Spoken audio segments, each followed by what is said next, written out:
Olá, irmãos, e a paz do Senhor. Houve uns tempos em que a nação de Israel era praticamente governada por juízes. Então Israel conheceu um deles de nome Jair, que julgou Israel por 22 anos. Depois de sua morte, gradualmente os judeus voltaram a adorar ídolos e a negligenciar os mandamentos da lei que Moisés recebera de Deus no Monte Sinai. Então o inevitável castigo veio rapidamente. No lado oriente do Rio Jordão viviam os amonitas, inimigos do povo de Israel. Por causa da idolatria dos israelitas, esse povo atravessaram o Jordão e prepararam-se para invadir e conquistar a terra de Israel. Em desespero, os judeus se arrependeram de seus pecados e se voltaram para Deus. Sob a influência dos mais velhos e sábios, destruíram seus ídolos e elevaram seus olhos em oração somente a Deus.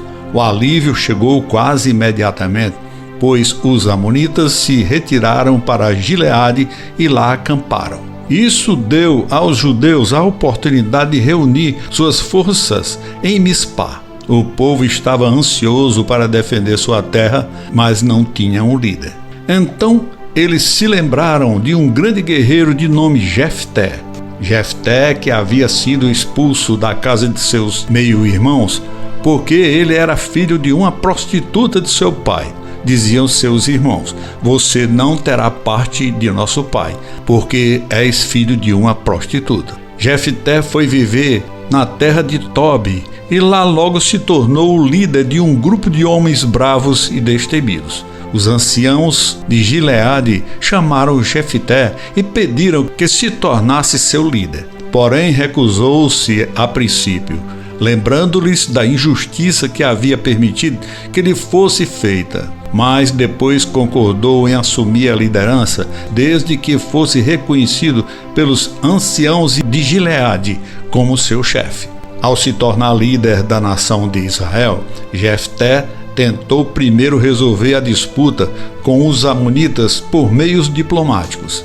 Enviou uma carta aos amonitas pedindo que apresentassem suas reivindicações. Em resposta, os amonitas exigiram a província da Transjordânia, entre os rios Arnon e Jaboque, que os filhos de Israel haviam conquistado dos dois poderosos reis, Seom e Og, porque aquela província havia pertencido primeiro aos amonitas. Em uma segunda carta aos amonitas, Jefté disse-lhes que os filhos de Israel sempre procuravam evitar a guerra com eles. Quanto à referida província, Israel a havia conquistado de Seom e Og, e não dos amonitas. E era evidente que Deus a havia dado aos filhos de Israel pela maneira milagrosa com que derrotaram aqueles poderosos reis.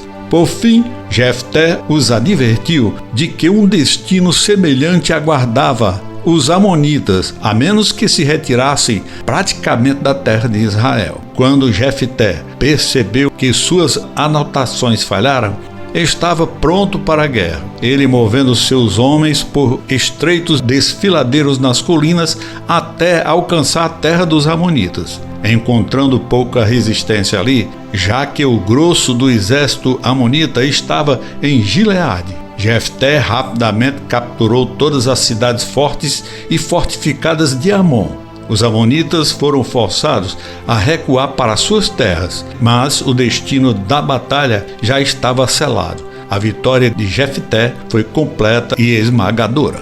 Pouco tempo depois, a tribo de Efraim, que se considerava a tribo dominante de Israel, manifestou suas queixas contra Jefté, porque ele não os havia convocado para a guerra contra os amonitas. Eles tinham inveja de sua grande vitória e sentiram-se ofendidos por ela ter sido conquistada sem a sua ajuda. Também não gostaram do fato de o povo de Gileade, representando apenas metade da tribo de Manassés, do outro lado do Jordão, ter escolhido Jefté como juiz de Israel sem consultá-los. Os efraimitas, portanto, decidiram depor Jefté pela força das armas. Seguiu-se uma sangrenta batalha, na qual Jefté saiu vitorioso novamente. 42.000 homens da tribo de Efraim morreram nessa guerra civil. Essa não foi a última coisa desagradável que Jefté sofreu,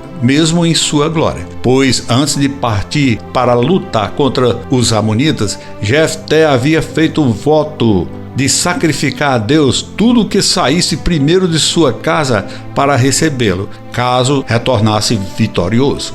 Ao retornar da guerra, sua única filha, sua amada, saiu para saudar o pai vitorioso. Jefté contou à filha sobre seu terrível voto. Então disse Jefté: ai de mim, fiz uma promessa, preciso cumpri-la de alguma forma. Jefté, porém, tinha certeza de que não encontraria alívio para o seu voto e que sua filha teria que, no mínimo, tornar-se reclusa pelo resto da vida e dedicá-la inteiramente a Deus. Essa era a única maneira de cumprir o seu voto, já que era contra a lei mosaica oferecer qualquer ser humano em sacrifício. Então a filha de Jefté pediu 2 meses para lamentar sua juventude e retirou-se para viver em uma reclusão como uma eremita. Assim a filha de Jefté renunciou à sua vida feliz e jovem para não desonrar seu pai.